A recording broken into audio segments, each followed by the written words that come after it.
You suck. Your religion sucks. Stop breathing my air.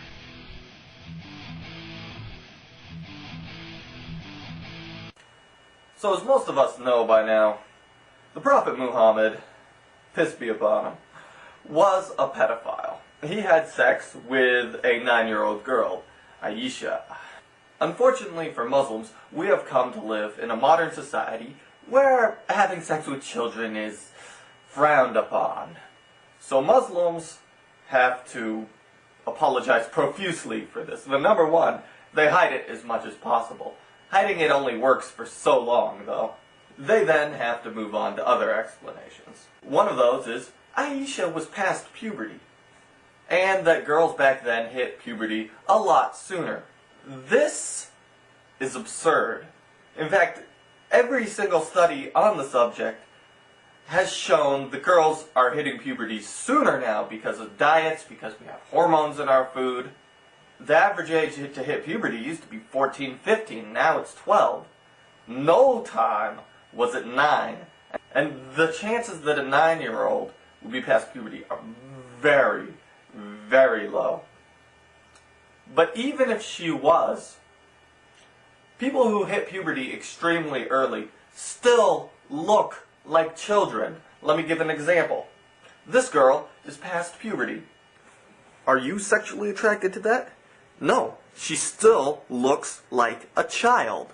Another explanation given to sweep Muhammad's pedophilia under the rug was that Aisha was the only child that he had sex with. His first wife was actually older than him. Now, of course, this ignores what pedophilia is, a sexual attraction to children.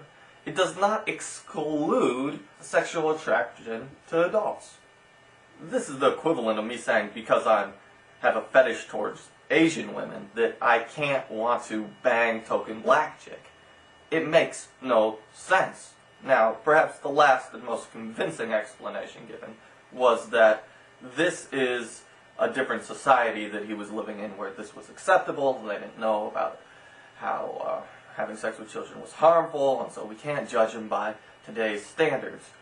Which would make perfect sense if it weren't coming from Muslims.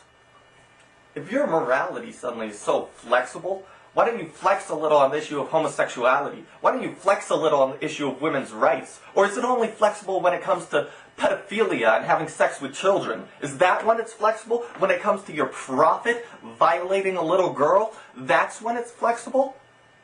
Not when bulldozing over a homosexual's head in Saudi Arabia. That's not flexible there. Despite all of that, I'm a generous guy. And I'm going to say, on behalf of the atheists here on YouTube, Muhammad was not a pedophile. You see, you may derive your morality from an ancient book that was recited by an epileptic, but what I derive my morality from is a joke. Here's how it goes. There's this old guy, McGregor, and he's sitting in a bar and he says to the guy next to him, "You know what? You see out there that fence? I built that fence and I built 100 other fences like it. Nobody calls me McGregor the fence builder. And you see that pier out there? I built that pier and I built all the piers around this lake. Nobody calls me McGregor the pier builder. But you fuck one sheep, that's how it works." So Muhammad fucked one kid. He is now no longer a pedophile. He is a kid fucker. So congratulations, us atheists will no longer call your prophet a pedophile. We've been mistaken this whole time. No. The accurate term for him, kid fucker. So thank you, and I apologize for calling him a pedophile. We will no longer do so.